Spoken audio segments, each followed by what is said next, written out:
O ex-presidente Michel Temer fez uma declaração que eu considero espantosa, uma revelação.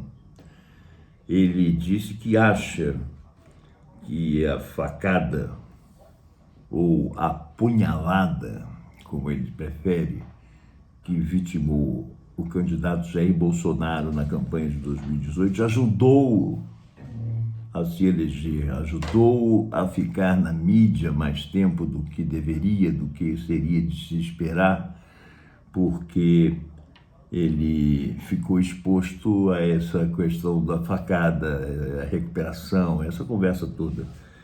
Eu, particularmente, acho que não é por aí. Acho que a facada está para ser explicada ainda. Essa facada um ponto fora da curva, muito esquisita essa história. O pessoal, inclusive, já se refere como feicada, né?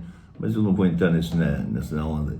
Essa facada é difícil de se explicar e, além disso, o Bolsonaro ficou na mídia o tempo que o Haddad ficou também. Os dois concorriam à presidência da República, disputaram as urnas e o Bolsonaro ganhou com 10 milhões de votos de diferença. E o fato concreto disso aí é que a facada ajudou na medida em que o eleitor se sente solidário àquela pessoa que sofre uma injustiça, que sofre um atentado, que sofre de alguma forma, alguma coisa com a qual ele se identifica e ele se vê naquele papel e ele não acha legal aquilo ali. É a mesma coisa, com grosso modo, comparando assim por alto, do que você ir ao estádio para ver um jogo de futebol. Você não torce por um nem por outro, mas você vê que um time é notoriamente, nitidamente inferior ao outro e você imediatamente começa a torcer por esse time.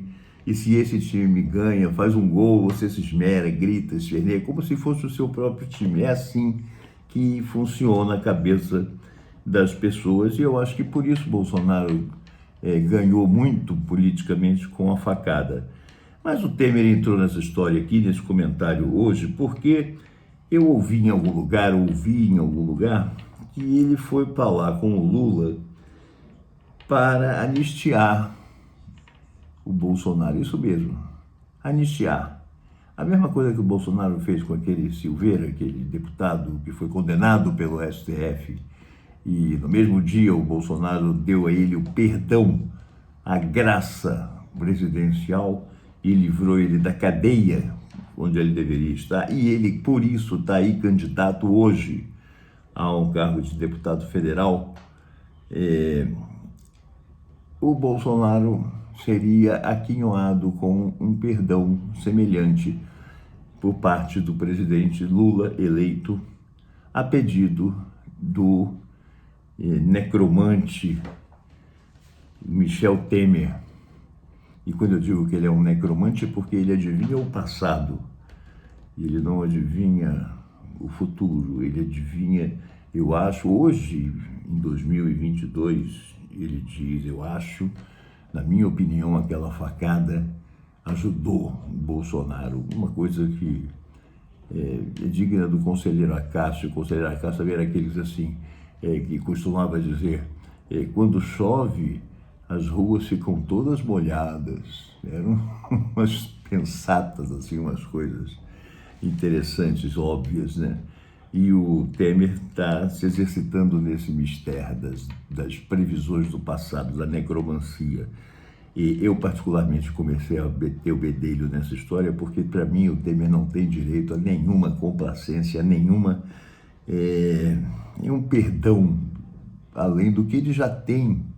Ele já tem perdão demais. O Temer ele já foi acusado de roubar muito, ele já foi citado e envolvido em 200 dos mais escabrosos escândalos e apurações de propinas e subornos que, no final das contas, não deram em nada, como acontece aqui no Brasil. E acho que ele não deveria nem ficar mexendo nessas coisas, nesses assuntos, defender o Bolsonaro, que fica parecendo que ele está falando de corda em casa de enforcado. Fica meio esquisito ele ficar defendendo uma anistia para um corrupto quando ele mesmo luta contra as mais diversas acusações. Mas ele também tem, pensando bem, ele tem algumas semelhanças, algumas similitudes com o presidente Jair Bolsonaro. Por exemplo, ele é casado com uma mulher muito mais jovem do que ele, em circunstâncias também muito semelhantes às circunstâncias em que se deu o casamento do Jair Bolsonaro com a Michele, e a mulher dele também, do Temer, Marcela, que também é interessante até no nome, né, se parece, também vem de uma família batalhadora, não é uma família pobre como a da Michele, mas é uma família batalhadora e tal. E a Michele vem da Ceilândia, vem de outra luta, de uma luta mais de sobrevivência mesmo. Mas está aí, e eles dois se parecem tanto, assim, pelo menos superficialmente, eles se parecem, frutos da mesma árvore ou farinha do mesmo saco, embora o Bolsonaro seja um casca grossa, um grosseirão, e o Temer tenha o refinamento dos bancos da Faculdade de Direito de São Paulo, e ele seja um rábula, e ele fale, use mesóclise quando ninguém mais usa, e próclises e ênclises a torto e a direito, e ele tem sempre uma palavra e os dedos que se movem assim, e ele tem sempre uma palavra, parece um mago das palavras, enquanto o Bolsonaro parece mais um troglodita dando porrada na televisão, na frente de uma câmera, qualquer coisa, e qualquer oportunidade que ele está falando, ele parece que ele está brigando, não parece que ele está falando. É curioso a gente ver agora essas duas figuras que até 2016 não tinham nada a ver uma com a outra, não eram vistas nem em sonho no mesmo ambiente, estão agora mancomunadas, tentando livrar a cara, tentando se sair bem na história, tentando uma escapar da cadeia, que é o que pode acontecer realmente com ela, que é o Bolsonaro. Outra querendo voltar aos salões, aos gabinetes, aos corredores atapetados da Câmara e do Senado, aquela vida de alguma pompa, aquela vida de conchavos e de malas de dinheiro para lá e para cá, essas coisas assim.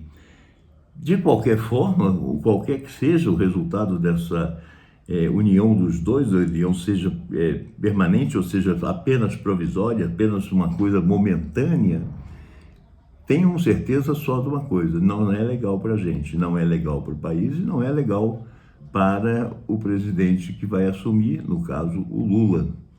É bom que tenhamos isso, enfim, na mente e que, na medida do possível, torçamos para que o Lula tenha aprendido também essa lição, ele que aprendeu tantas nos últimos tempos, tenha aprendido também essa, e não dê o braço, não dê a mão a esse tipo de trânsfuga da história como Michel Temer, e muito menos para ajudar um fascínora, fascista, genocida como Jair Bolsonaro. Um abraço.